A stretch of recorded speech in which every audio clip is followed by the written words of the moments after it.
February 6, 1971. The two moonwalkers of Apollo 14, Alan Shepard and Edgar Mitchell, wake up and prepare for their second, final moonwalk. Yesterday was an initial checkout of the immediate area and the construction of the Apollo Lunar Surface Experiments Package, or ALSEP. Today, they will be making their geologic assault on Cone Crater, which is located some 1,000 feet above their lunar module and surrounded by boulders that are 14 feet high. Shepard and Mitchell will be taking their Modular Equipment Transporter, or MET, up with them. The pair only have around 5 hours of oxygen and water left inside their lunar backpacks. The stakes for this final push are incredibly high. Cone Crater is said to contain some of the oldest samples of the surface of the moon. Al and Ed depressurize their lunar module and take a step outside.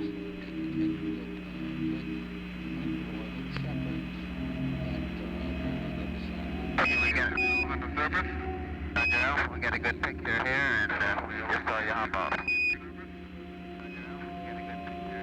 Okay.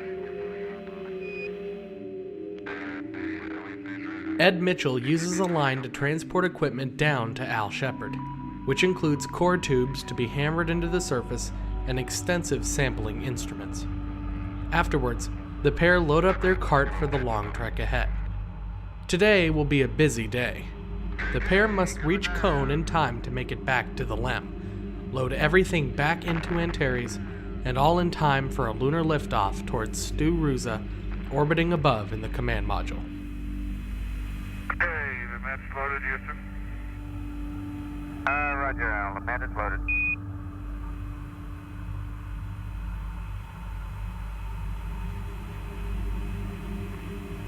Okay, we'll go to pick up the LPM right now. LPM, and then we'll move the television camera after that. Okay, we're right about on the timeline. The cable's been grabbed. Got it? Okay, I got it. Okay. That's the cable. We'll go around the S-band. Alan Shepard aims the stationary camera towards Cone Crater, and then runs forward to catch up with Edgar Mitchell. Do you have the image of the sun yet? Do you have the image of the sun yet? Okay, we have a little bit of a glare in there, but we have a picture, Al. Let me bring you a little further to the right. Roger, Al. I think we can see the slope, left flank of Cone coming in. Okay, get on out, man. Yeah, let's go. You got it? I don't know exactly where we are. Well, keep the map in your hand and keep going. I got this. Okay. If I can locate a familiar crater. Landmarks on the surface of the moon are far different when seen on the ground than from orbit. From above, craters stand out brilliantly, giving intricate detail to the pockmarked lunar surface. From the surface, however, it's a bit harder to tell. As Al and Ed move towards Cone Crater, they stop at several places along the way known as stations, predetermined rest points to sample and catch their breath as they fight the uphill battle in their stiff lunar spacesuits. The area over which we're passing again, of course, is pockmarked by craters. However, the land is generally flat right here. We have a sort of a... I'm unable to take from the walls of the trench the type of material, glassy type material that... Eventually, Antares fades away behind the two astronauts as they continue their push, fighting against time, fighting against the water, and fighting against the oxygen content in their backpacks. I'm sticking one over it. They'll never close. Okay, it's going in it, and it'll probably stay, but it won't close it. Okay, that'll probably be all right, Ed. We're going to have to move out now. As the two astronauts reach the top of the next ridge, they only discover another ridge set out in front of them. They climb it. They discover another ridge in front of them. The time they have remaining to reach Cone Crater is going down. The two astronauts quickly become frustrated and disoriented, confused about the direction of Cone Crater. They have no tracking help from above, and NASA can do nothing but listen as the two astronauts attempt to make their way to the crater. You lost, you know what? Oh, no, what? After wandering around for nearly 45 minutes aimlessly in a boulder field, Capcom Fred Hayes informs the astronauts that they must return back to their lunar module in Terrace. Okay, Ed, now as soon as you wrap this one up, we're going to have to press on back to the limb, or we're going to be really tight on the closeout. The two astronauts, out of breath and out of luck, take a moment to look back down at the hill that they have just ascended. Can't believe it. Better help. Oh, after I see you, that son of a bitch.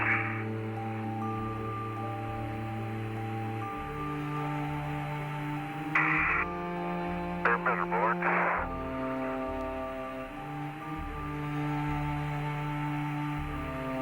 Okay. Oh. To the extreme frustration of geologists, scientists, flight controllers, and the astronauts themselves, post-mission analysis reveals that Edgar and Al both turned back within 100 yards from the rim of Cone Crater. Okay, we're on the west. I think you misunderstood the message. We can proceed right on by the rim. We have the buried rock samples now and head on back to the limb. That's Documentaries. That's right, that's where we're headed. Okay, that's where we're headed. Bounding downhill, the two frustrated and flustered astronauts make their way back to the television camera and refocus it towards the lunar module to film the closeout of the second and final moonwalk. Although hugely disappointed, NASA is hopeful that the samples they took at their various stops will provide sufficient insight into the context of the Fraught-Morrill Formation.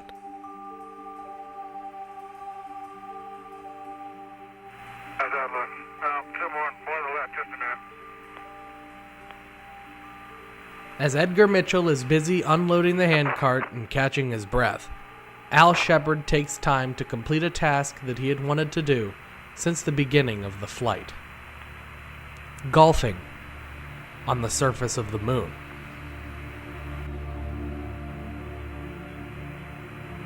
Houston, while you're looking that up, you might recognize what I have in my hand is the handle for the contingency sample return. I just so happens to have a genuine 6-iron on the bottom of it. In my left hand, I have a little white pellet that's familiar to millions of Americans.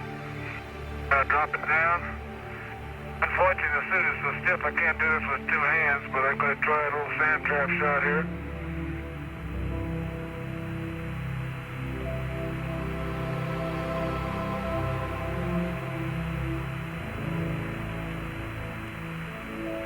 They got more dirt than ball this time.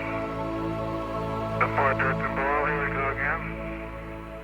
That looked like a slice to me, Al. There we go. Raise the die. One more. Miles and miles and miles. Very good, Al. And answer that question earlier there, was used for the window shot there, so you ought to bring it back.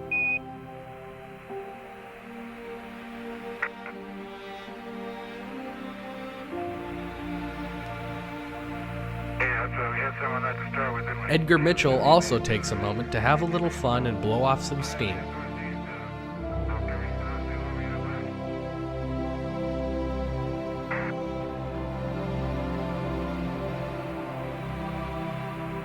It's the greatest javelin throw of the century. See if it is.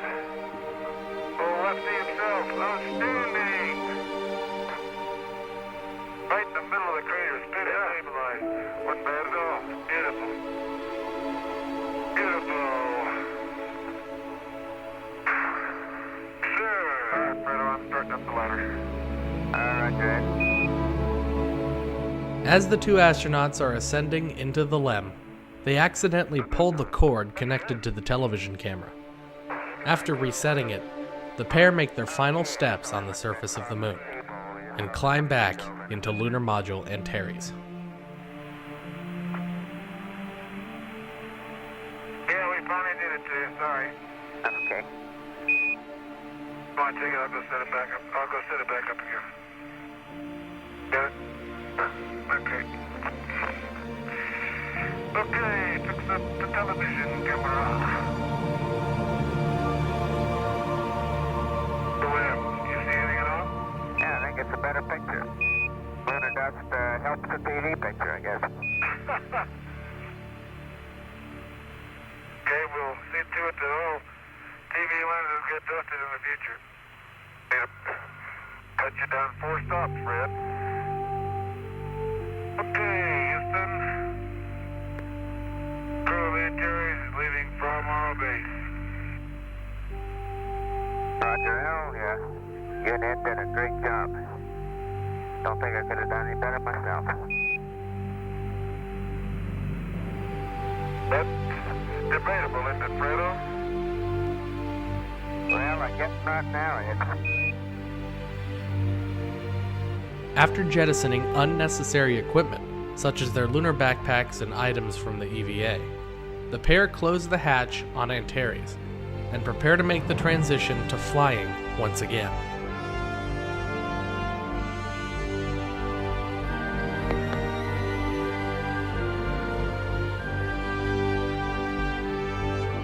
You guys really registered the seismometer on those last. 45 seconds counting. That was Al Shepard saying 45 seconds and counting. Read you loud and clear. See you shortly. He's talking to Stu Rusa. We can't hear Hey, the other just side. get on time. On time. Have a nice, cool one set up. Have a nice, cool one set up, says Ed Mitchell. They're coming home. Back to Mother Kitty Hawk. I don't think Stu would appreciate that term, though. Probably not. 11 seconds, 10 Stage seconds. Abort stage is set. Gas and engine is armed. That's Shepard counting it down. 5, 4, 3, 2, 1. We have ignition. What a liftoff. And liftoff. Roger, ignition. Lifting off the surface now. Take They 7. should be vertically rising now. There's pitch over. They 10 just got seconds. pitch over. That's Roger. fast. That's the way it should be now. Hey, baby. Pitch over is good. Pitch over good, said Shepard. We confirm auto ignition. What they do is they try to get some initial altitude as fast as they can by going up affirmative, vertically, and auto it's a slow ignition. rise into orbit. Pitching over and moving to the west. Out over the Doublet Crater area, out over another one called Sunrise. And here we're going across Cat's Paw. Another crater formation called Cat's Watch the Paw. ball. 50 seconds. Bearing looks good, Houston. Shepard says we look good, Roger, Houston. you're looking good from down here, Coming Al. up on 1 minute. 2, 1. 1 minute. Mark 1. Mark 1. Another 6 minutes plus to go into orbit till they get that orbital velocity Low and slow, but over 6,000 kilometers per hour. Fido says we look good, all sources. 623. Okay. Okay, they just had a report. Mission Connected control, the Yeah, ags, it's the pings, complete. the ground tracking, they're all agreeing. 800. 7 minutes. 50. 100. 150. 100. 80. We're waiting for 60, shutdown. 50, 40, 30, 10. Shut down. Okay, we've had a shutdown on the Roger, trim the fangs, all axes. And those residuals are good. Stage reset.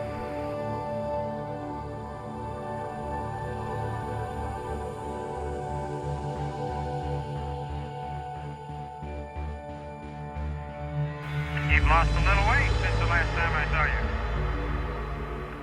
The ascent stage of Antares cuts off right on time, and within 2 lunar orbits, the crew comes to within visual contact of Command Module Kitty Hawk, with a very exuberant Stu Ruza inside. Roger out. Okay, stand by one here. Stu Rusa, whom we haven't heard from for quite a while, now very happy and excited. Okay, I shall do a loop, leader. Says he'll do a loop. Okay, make it smooth. And around we go. Show us a little style. Al Shepard saying, show us a little style as he rotates the spacecraft, the command service module. Oh, you look good. There I was at 240,000 coming over the top. That's our home away from home. Ed Mitchell said there's our home away from home. A moment before that, boy, do you look good. They're both in orbit around the moon, just 30 meters apart. And Terry... Would you believe 360,000? I think they're referring to how many Yeah. feet from the surface to lunar orbit, and how far away they were. And Terry's... Okay, Houston, Kitty Hawk is doing an extremely smooth loop. We're sitting at 70 feet. The chance on panel 16, would you check the ASA and AEA circuit breakers? We've lost data from the AEA only, over. An instruction from Houston. They're both in. Thank you. That close enough? Yeah, that ought to do it. To Rusa, his voice is the very sharp one you can hear from the command craft. An instruction to Shepard and Mitchell in Antares. The 2 spacecrafts moving across the surface of the moon some 100 kilometers up. Antares and Kitty Hawk close into each other in lunar orbit, and the 2 spacecraft prepare to dock, reuniting the crew of Apollo 14. Okay,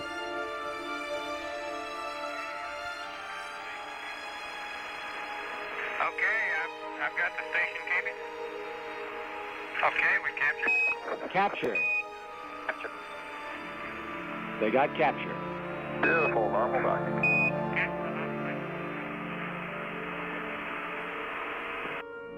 The crew spends the next 5 hours orbiting the moon, making observations and packing up samples from the over 33.5 hours spent on the surface, 9 of which were spent walking outside. After making detailed observation passes over the landing site for Apollo 15 within the dangerous slopes of the Apennine Mountains, Ruza activates the scientific experiments located within Kitty Hawk, which includes a liquid heat flow behavior in microgravity and cosmic ray optical strike observation experiments. Now, we carried these experiments to do as time was available to check out not only the theory but the engineering principles involved with conducting one of these experiments, and it's all slated toward later missions in Skylab. Finally, the crew of Apollo 14 jettisoned their lunar module Antares, and NASA sends it on a course to impact with the surface of the moon, calibrating the seismometers that the 2 lunar walkers left behind. And we confirm final SUP here on the ground. And we speak sayonara to Antares. Roger, 14.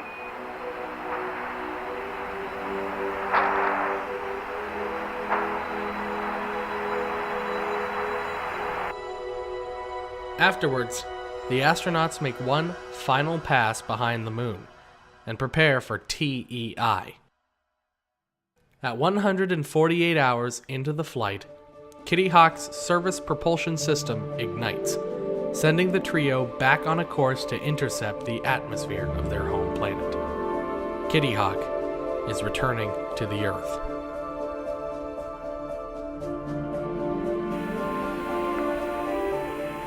The next question is, tell us about your problems of fatigue, orientation, and visibility. and apply them, if you will, to the longer 7-hour moonwalks planned for Apollo 15.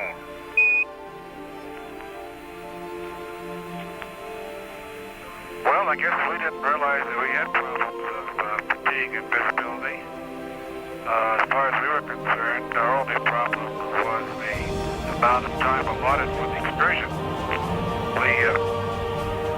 I don't know exactly what our heart rates were. Obviously, they were higher than the normal sitting rate, but we still were not operating at the maximum capacity of our backpacks for cooling, nor were we operating for extended periods of time at high heart rate. To us, it was just a matter of working against the clock. I think that we had the capability to go longer from the standpoint of fatigue. I don't believe that we were disoriented or lost at any time at all either. Thank you very much. We've certainly enjoyed every minute of your commentary, and this concludes the list of questions we have for you. Thank you again. Thank you, and we'll look forward to seeing you shortly. Roger, Apollo 14. Thank you very much for the very interesting, and thank you very much for the whole show. We've enjoyed every minute. Good night. Inspiring was the word that Gordon was looking for. Okay, thank you. Yeah.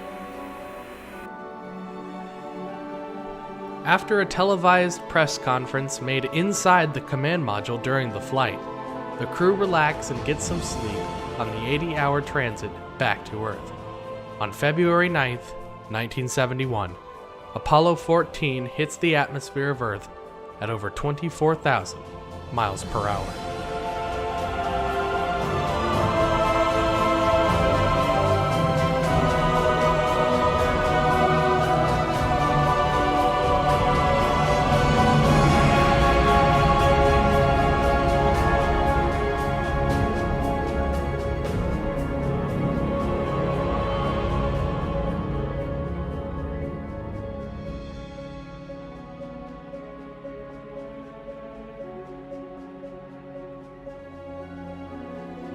A beautiful sight here from the prime recovery ship USS New Orleans. We have in sight the Apollo 14 command module, that brilliant orange 77-foot main chute open. For us to see as they were opening. They're in their discrete position on focus. They have the each of the chutes. A beautiful sight drifting down to its splashdown point at some 32 feet per second. We saw that spacecraft as it came down on its drogue chutes. Then watch as these main chutes came out into their reef position or partially closed position. Then as they open up into that full position, drifting beautifully 5 nautical miles away from the prime recovery ship USS New Orleans. That would be almost exactly on that splashdown point, because we were sailing in a 5 nautical mile radius around that splashdown Apollo point. 14 was a test of endurance for NASA, an agency that had been questioned, doubted, and defunded for nearly a year and a half. It also serves as a bridge, a transition of lunar landings from a focus on making the landing to a focus on surface science. The cone crater failure of Apollo 14 puts enough pressure on NASA by geologists and scientists to completely rethink their outlook on the lunar landing. Congress cuts another mission off the end of the program, Apollo 18, and NASA now has only 3 more missions to the moon left. After upgrading their lunar module by adding increased life support time, a lunar rover, and larger storage area for scientific experiments, Apollo 15 will be the first mission to test out new concepts and hardware at what may be the most dangerous landing site ever attempted. For Shepard, Mitchell, and Rusa, their arrival back on Earth marks the end of the beginning of the Apollo program. Hello, Al. How you doing? Good. Shepard, Rusa, Mitchell. And these words, brief as they are, represent the deep feelings of all the people who have made up your recovery team. We are just tremendously impressed with the precision that this entire Apollo 14